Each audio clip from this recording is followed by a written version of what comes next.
हमारी संस्कृति, हमारे संस्कार सदा रहे हमारे साथ। भारत के महान ग्रंथों और काव्यों का संपूर्ण संकलन। सब्सक्राइब करें तिलक।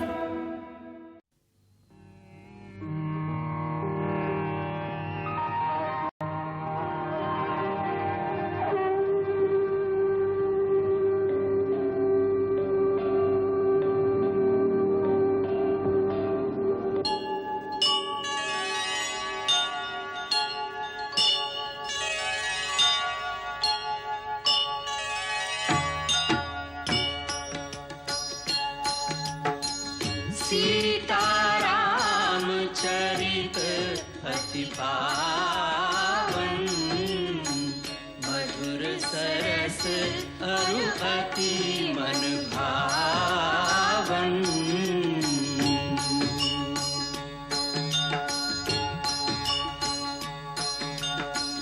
पुनि पुनि कितने हो सुने सुनाए, की प्यास बुझत न बुझाए।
जीते रहो।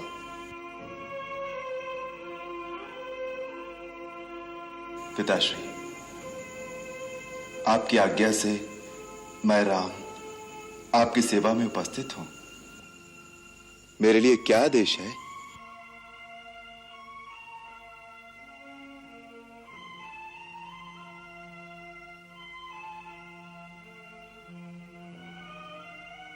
आप कुछ स्वस्थ नहीं दिखते। पिताजी को क्या कष्ट है मां? उनकी अस्वस्थता का क्या कारण है? मैं राजवैद्य को बुलाऊं? इनके रोग की दवा राजवैद्य के पास नहीं, तुम्हारे पास है राम। मेरे पास? परंतु रोग क्या है?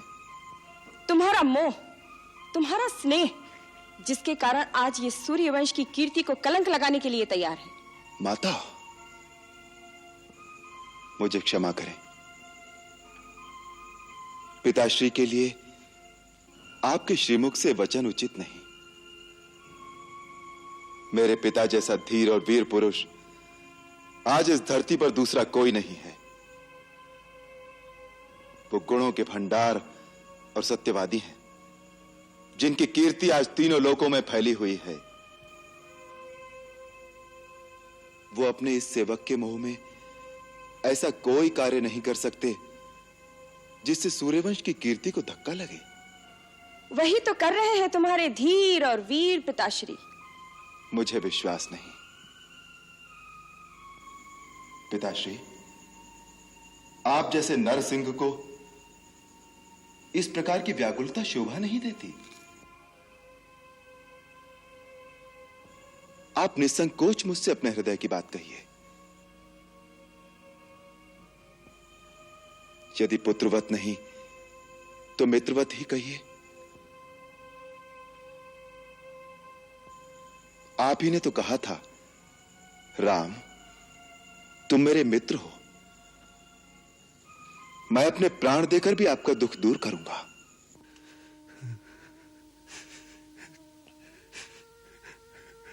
राम,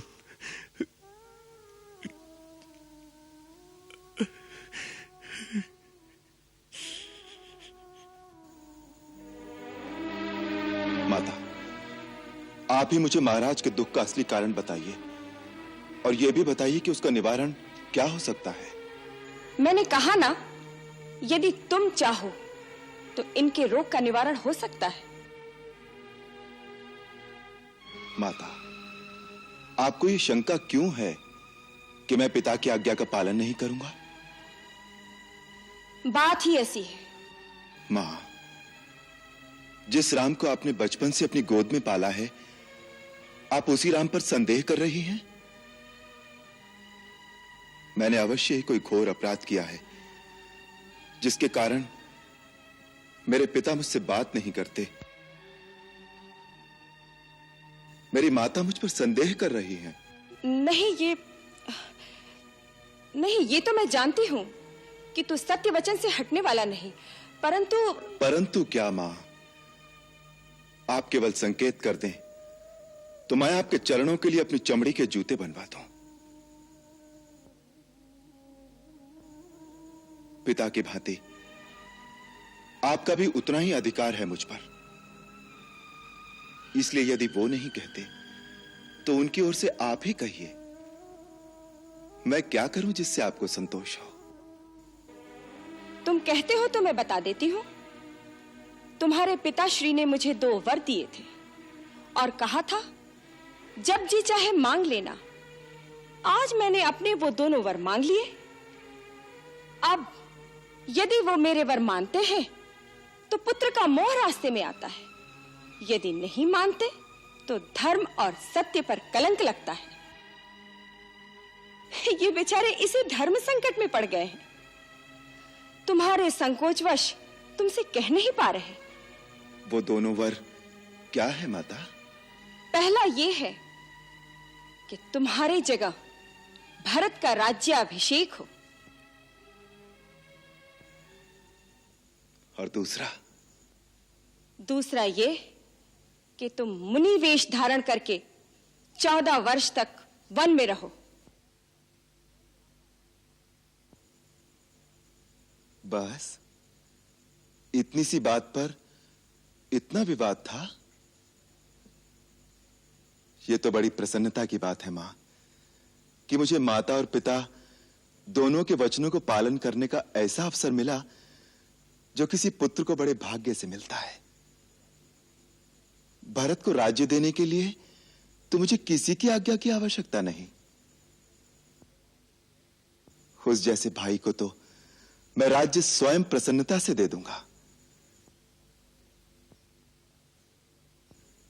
रहा वनगमन, तो लगता है मेरे कोई पुण्य जाग उठे जो आपकी आज्ञा से मुझे वहां जाने का अवसर मिल रहा है जहां ऐसे ऐसे महान ऋषियों और मुनियों के दर्शन कर सकूंगा जिनका तेज तीनों लोगों को प्रकाशित कर सकता है। मां, मेरा तो चारों ओर से कल्याण हो गया। पिता की आज्ञा का पालन, मां की इच्छा का अनुकरण, छोटे भाई का राज्याभिषेक और मुनि दर्शन से मेरा कल्याण। मां, केवल इतनी ही बात थी ना, या और भी कोई दुख है पिताश्री को? नहीं पुत्र, तुम्हारी शपथ, भरत की सौगंध, महाराज को और कोई दुख नहीं है।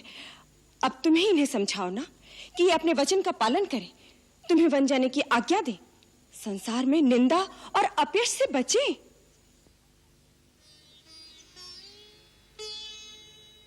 पिताश्री, मैंने आपका मनोरथ जान लिया है। अब आपको अपने श्रीमुख से आज्ञा देने की भी आवश्यकता नहीं, क्योंकि पुत्र वही बड़भागी होता है जो पिता का मनोरथ जान लेने से ही उस पर आचरण कर सके। परंतु मुझे दुख इस बात का है कि केवल इतनी सी बात के लिए आपने अपने मन को इतनी भारी पीड़ा पहुंचाई।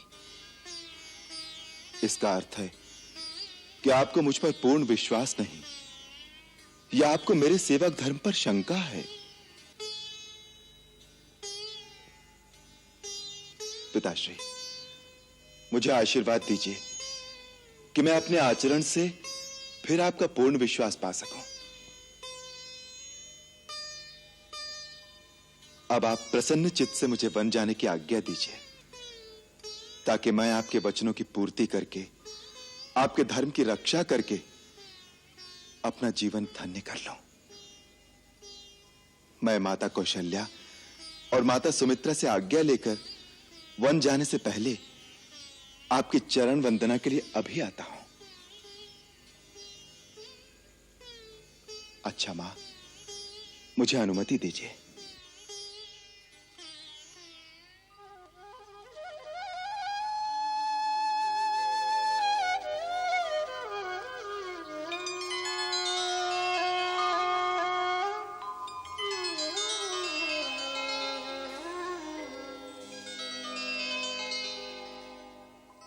नहीं, अब इसकी आवश्यकता नहीं है। नारायण हे नारायण भवभयहरणं नारायण लक्ष्मीकान्तं कमलनयनं मङ्गलकरणं नारायण नारायण हे नारायण भवभयहरणं नारायण।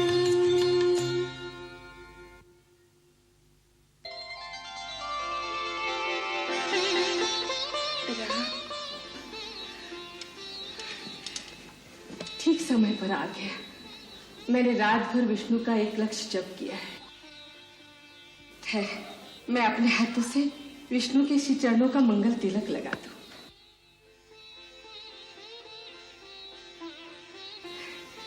बैठ, आसन ग्रहण कर। मैं भगवान का प्रसाद लाती हूँ।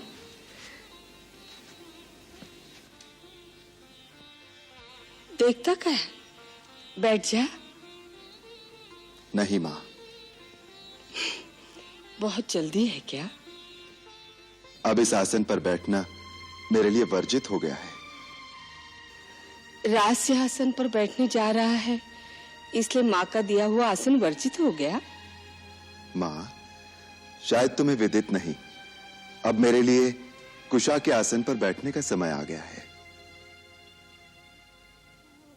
राज करने जा रहा है या तपस्या? तपस्या।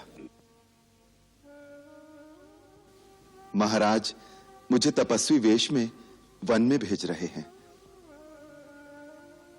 मैं 14 वर्ष वन में रहूंगा और महाराज अयोध्या का राज्य सिंहासन भरत को देंगे।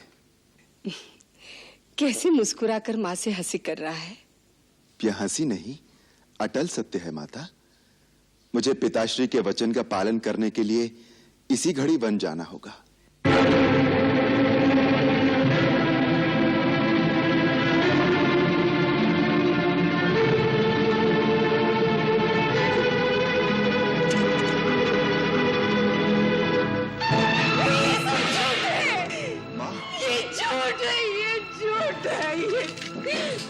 ये झूठ।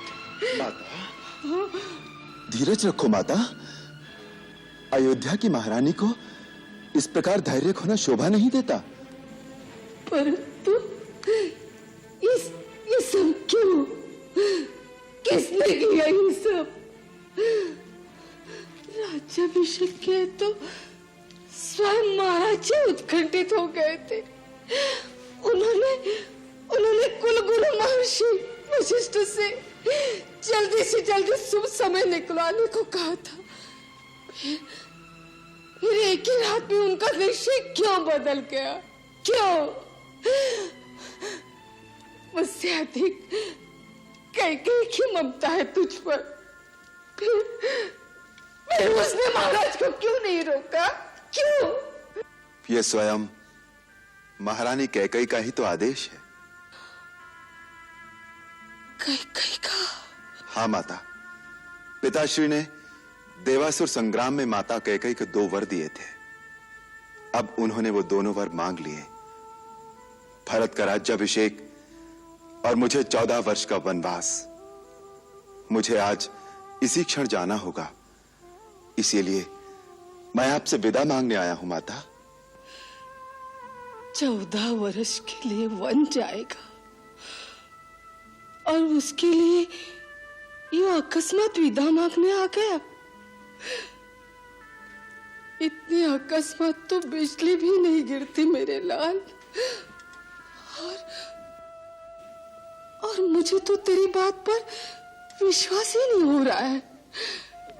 ऐसे सहज भाव से कह गया वनवास। वनवास का अर्थ भी जानता है मेरे लाल। तेरे जाने के पश्चात क्या मैं जीवित रह पाऊंगी? नहीं नहीं, तू कहीं नहीं जाएगा मेरे लाल, तू कहीं नहीं जाएगा, तू कहीं नहीं जाएगा। परंतु पिता की आज्ञा है मां। माता का भी तो उतना ही अधिकार होता है। माता की आज्ञा के बिना तू कहीं नहीं जा सकता। परंतु मां की भी तो आज्ञा मिल चुकी है, माता कैकेयी की, उन्होंने ही आज्ञा दी है। कैकेयी का उसमें स्वार्थ है, उसकी आज्ञा का क्या मोल है? मेरे लिए तो कैकेयी भी वैसी ही माता हैं जैसी आप, उतना ही मोल है उनकी बात का मेरे लिए। मैं ये सब कुछ नहीं सुनना चाहती। तू मेरी आज्ञा के बिना कहीं नहीं जाएगा। मां,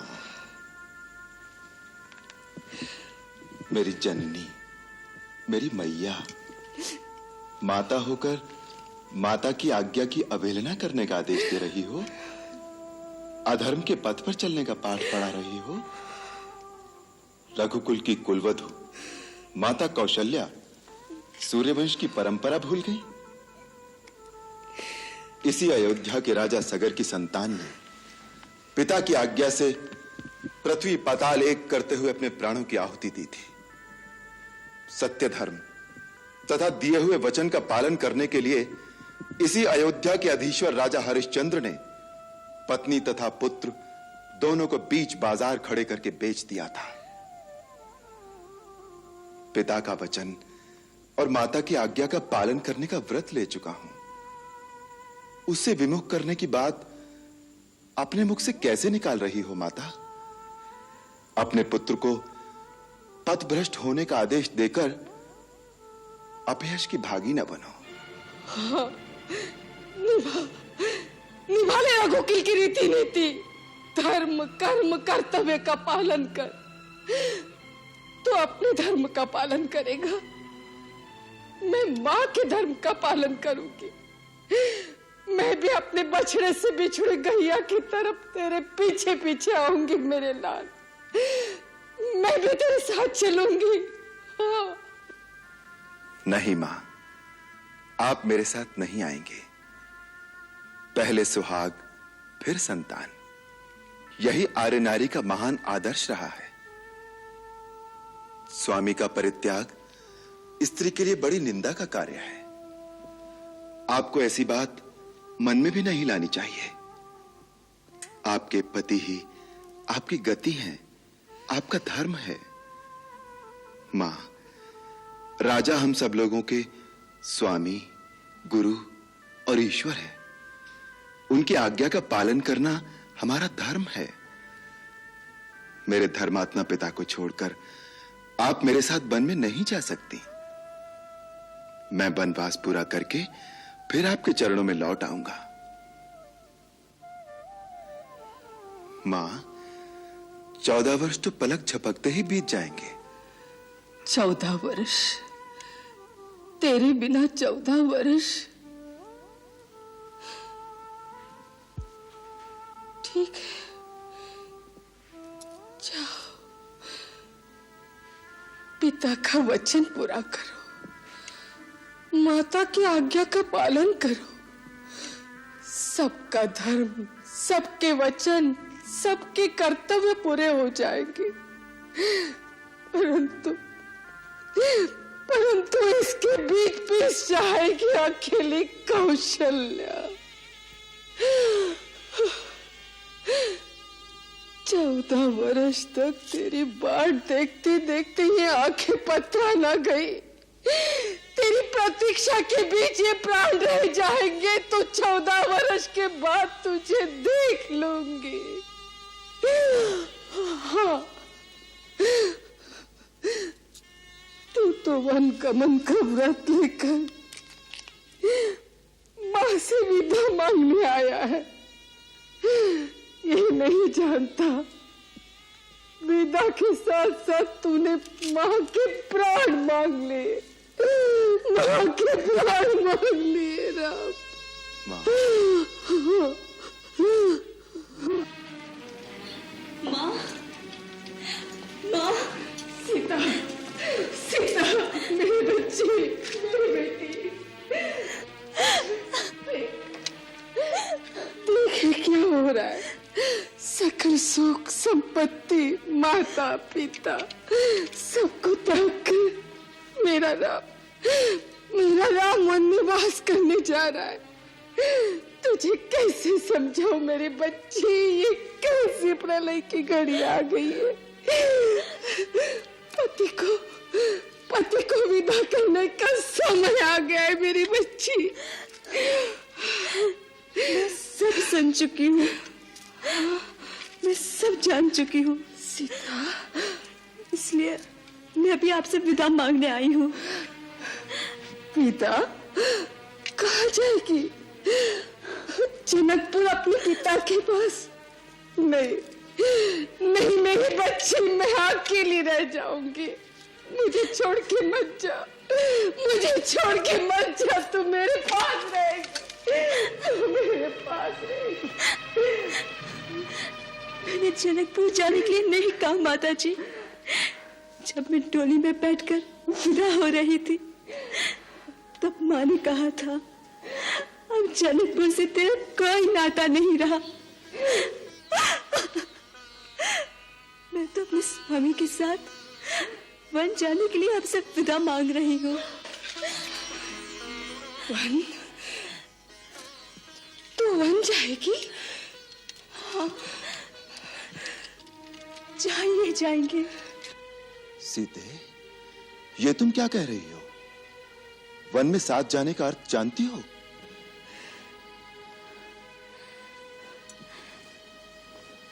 मेरे लिए आपका साथ ही सब कुछ है, फिर अर्थ और अनर्थ जाने की मुझे क्या आवश्यकता? तुम्हें अनुमान नहीं है सीते। मुलायम मखमल के नीचे जो पैर कभी नहीं पड़े वो दुर्गम वन के कांटे कंकर से भरे रास्ते पर कैसे चल सकेंगे? विषैले नाग, हिंसक बाघ, भयानक राक्षसों से भरे भीषण वन में तुम कैसे रह सकोगी? जैसे सीता के नाथ रहेंगे, मेरे प्रभु साथ होंगे तो मेरी और आंख उठाने का साहस कौन कर सकता है? उन दुस्सह दुखों को तुमने कभी देखा नहीं है सीते। दुख आपके चरणों की सेवा से दूर रहने से बड़ा और कोई दुख मेरे लिए नहीं है नाथ। जैसे बिना जीव के देह, बिना जल की मछली, इसी प्रकार बिना रघुवीर के ये जानकी एक पल जी नहीं सकती। भावना के आवेग में आगा पीछा नहीं सोच रही। वो जीवन बहुत दुखदाई है, बाद में पछताओगे। दुखदाई तो आपका वियोग है प्रभु। मेरे लिए तो सुख और दुख का अर्थ बस इतना ही है, जहां आप हैं वहां मेरे लिए सुख ही सुख है, और जहां आप नहीं वहां स्वर्ग भी मेरे लिए नरक से अधिक दुखदाई है। नाथ, जीवन भर साथ रखने के लिए वचनबद्ध होकर क्या आपका अकेले वन में जाना अधर्म नहीं कहलाएगा? हे आर्य श्रेष्ठ, अपने धर्म के साथ मुझे भी अपने धर्म का पालन करने दीजिए। माता पिता भाई बहन सारे नाते पीछे रह जाते हैं, केवल स्त्री ही स्वामी के भाग्य का अनुसरण करती है। माँ ने समझाइए ना कि मुझे छोड़कर ना जाए। राम, तू मुझे अभी स्त्री का धर्म बता रहा था कि स्त्री का सर्वस्व पति के चरणों में होता है। फिर सीता के लिए वो आदर्श, वो धर्म दूसरा कैसे हो सकता है? मां, वनवास स्त्रियों के लिए नहीं है।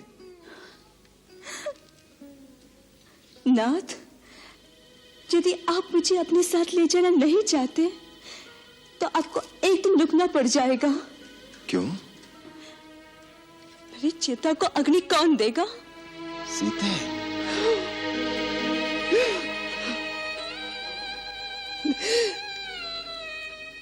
ये ठीक कह रही है राम।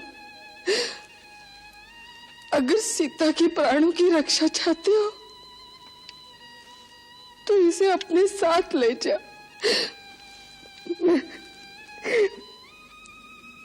मैं अकेले रह जाऊंगी। ठीक है सीते, चलने की तैयारी करो।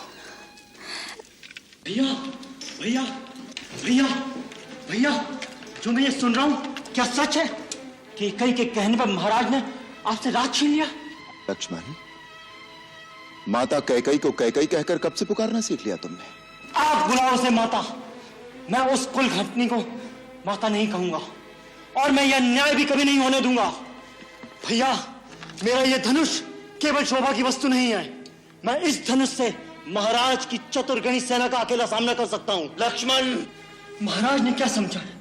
राम बड़ा विनयशील है, वो चुपचाप सब कुछ सहन कर लेगा। उन्हें नहीं मालूम कि राम के नाम पर मर मिटने वाले लोग चुप नहीं रहेंगे, सारी जनता विरोध कर देगी और फिर जनता की भी क्या आवश्यकता है? उनका ये दास लक्ष्मण अकेला ही महाराज और उनकी पूरी सेना के लिए पर्याप्त है और भरत भी आ गया तो उसे भी छठी का दूध याद दिला दूंगा। चुप रहो लक्ष्मण, अनर्गल बातें मत करो। आप बीच में मत पड़ो भैया, अन्याय सेना क्षत्रिय धर्म के विरुद्ध है। शत्रु वार करे और क्षत्रिय उसका उत्तर न दे, ये उसकी वीरता पर धिक्कार है। जो राज सिंहासन प्रजा में घोषणा करके आपको दिया जा चुका है, उस राज सिंहासन पर बैठने का अधिकारी कोई नहीं हो सकता, स्वयं महाराज भी नहीं। भैया, आपका ये लक्ष्मण यदि मर नहीं गया तो उस सिंहासन पर महारानी सीता के साथ आप विराजमान होंगे। महाराज दशरथ और उनके चहेते भरत दोनों आपके दरबार में करबद्ध खड़े होंगे। वाह वाह, कितना सुंदर चित्र है। पिता हाथ बांधे सामने खड़ा है और पुत्र अपनी पत्नी के साथ आसन पर बैठा उन्हें आज्ञा दे रहा है। आकाश से उतरकर देवता भी आएंगे इस दृश्य को देखने के लिए कि अयोध्या में मानव सभ्यता ने कितनी उन्नति कर ली है। परंतु जब पिता ही अपने आचरण से गिर जाए, अपने धर्मात्मा पुत्र को एक स्त्री के सामने। बस करो लक्ष्मण, बस। यदि तुम्हारे इतने ही नीच विचार हैं तो मुझे भैया कहना छोड़ दो और आज के बाद मुझे अपना मुंह न दिखाना। भैया, यह आप क्या कह रहे हैं? मैं आपके बिना कैसे जीवित रहूंगा? भैया, आप मेरे भगवान हैं। आपके साथ कोई अन्याय करे, आपके साथ कोई अत्याचार करने की बात करे, मैं कैसे चुप रहूं?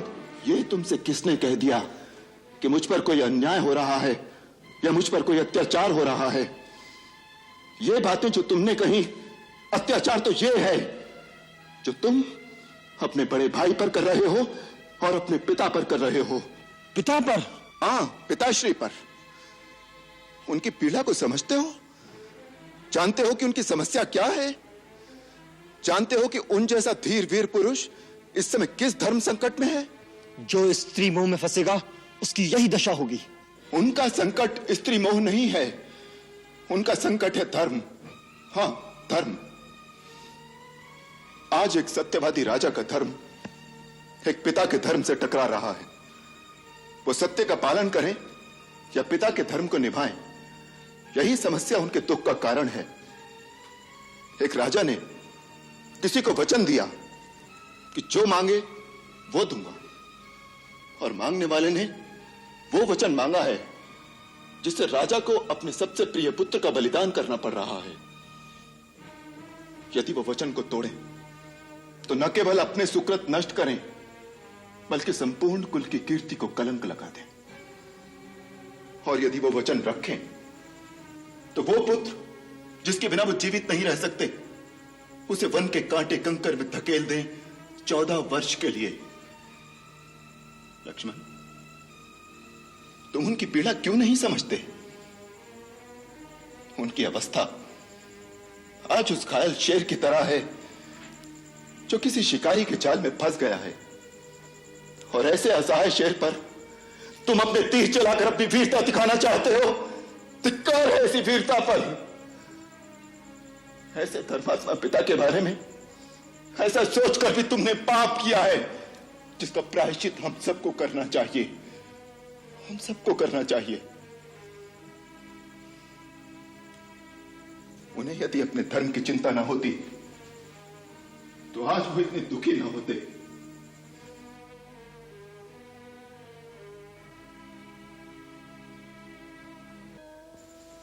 आज जब मैंने उन्हें इतनी निस्सहाय अवस्था में देखा तो मुझे अपने ऊपर ग्लानि हो आई कि मेरे कारण मेरा वीर, महान और धर्मात्मा पिता इतना दुखी है।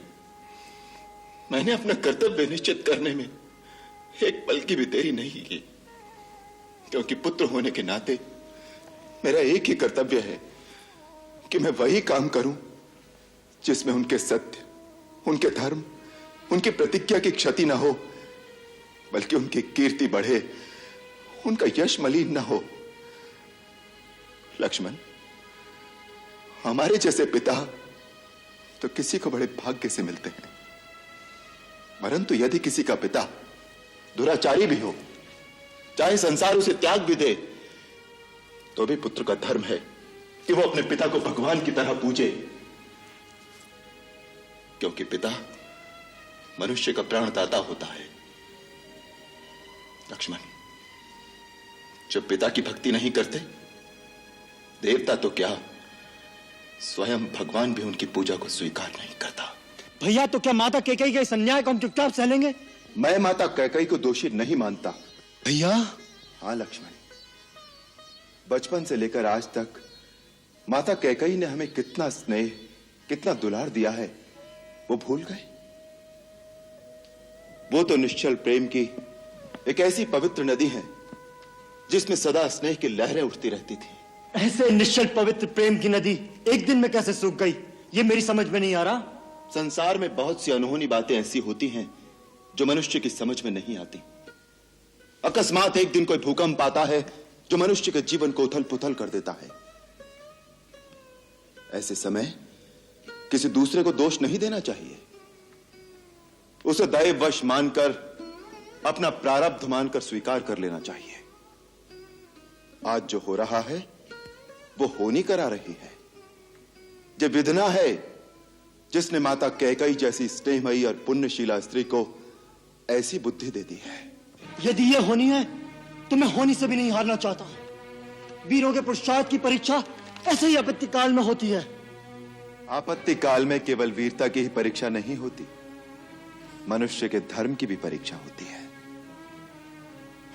लक्ष्मण, वीरता केवल शस्त्र उठाने को ही नहीं कहते। कभी कभी शस्त्र न उठाना परमवीरता की निशानी हो सकता है। रख दो ये धनुष, और इसे मेरे जाने के पश्चात राजा भरत की सेवा में धारण करना। आपके जाने के पश्चात? इसका क्या अर्थ है? यदि आप बन जाएंगे तो मुझे भी जाना होगा। नहीं लक्ष्मण, नहीं। वनवास मुझे हुआ है, तुम्हें नहीं। मुझे? अर्थात भैया, लक्ष्मण को आप कब से अपने से अलग समझने लगे? आप ही ने कहा था जहां राम है वहां लक्ष्मण। आप ही ने कहा था लक्ष्मण मेरी दूसरी अंतरात्मा है, जो भोग राम भोगेगा वो लक्ष्मण भी भोगेगा। लक्ष्मण, भरत शत्रुघ्न भी यहां नहीं है। गुरु, माता पिता, सगे स्नेही व परिवारजन, इन सबको कौन सहारा देगा? भैया, मेरे तो गुरु, माता, पिता, सगे स्नेही केवल आप हैं। मेरा धर्म, कर्म, गति, सदगति सब कुछ आप में निहित है। आपसे अलग तो मैंने अपनी कभी कल्पना की ही नहीं। क्रोध के आवेश में आकर यदि मैंने कोई अनुचित बात कही हो तो मुझे क्षमा करे भैया। इतना क्रूर दंड मुझे न दो, मेरा त्याग न करो, मुझे अपने से अलग मत करो भैया, मुझे अपने से अलग मत करो, मुझे अपने साथ ले चलो। लक्ष्मण, मैं तुम्हें अपने साथ नहीं ले जा सकूंगा। माता सुमित्रा क्या कहेंगी? सुमित्रा माता क्या कहेंगी ये तुम नहीं जानते रघुनंदन? माँ, मुझे वन जाने से न रोकना। वन या नगर से तुम्हें क्या लेना है? तुम्हारे लिए तो जहां राम है वहीं तुम्हारी अयोध्या है। यदि सीताराम वन जाते हैं तो इस अयोध्या में तुम्हारा कोई काम नहीं। माँ, आज तूने मेरा मस्तक गर्व से ऊंचा कर दिया है। परंतु मुझे तुम पर तब गर्व होगा जब 14 वर्ष के बाद मैं ये सुनूंगी कि तूने अपने बड़े भाई की सेवा में कोई त्रुटि नहीं की। आज से मैं नहीं, सीता तुम्हारी माता है और राम तुम्हारे पिता। ये सो जाए तो पहरा देना, ये खा ले और यदि कुछ बच जाए तो खाना। इनके रास्ते के कांटे अपनी आंखों से चुनना। इतनी सेवा करना कि सीता महलों के सारे सुखों को भूल जाए। लक्ष्मण, इतना याद रखना, संसार में सेवक का धर्म सबसे कठिन धर्म है। धन्य है सुमित्रा, तू धन्य है, धन्य है तेरी को अपने दोनों लाल बड़े भाइयों की सेवा में समर्पित कर दी। तेरा अनुपम त्याग, अनूठा धैर्य देखकर मेरे दुर्बल मन को सहारा मिल गया। नहीं दीदी, महान तो आप है, आप ही से तो हमने सीखा है। राम बेटे, मैं लक्ष्मण को तुझे सौंप रही हूं। सुमित्रा और उर्मिला की ये धरोहर है, जैसे लेकर जा रहे हो वैसे ही मुझे लौटाना। मां, आप चिंता न कीजिए, लक्ष्मण को मैं अपने प्राणों से भी अधिक सहेज कर रखूंगा। मंगल भवन अमंगल हारी, प्रभु सुदशरथ अजिर बिहारी।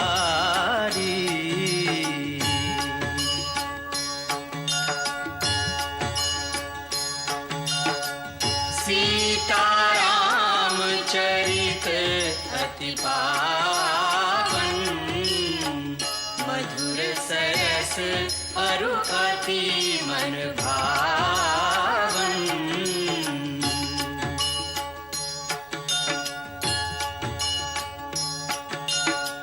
पुनि पुनि कितने हो सुने सुनाए,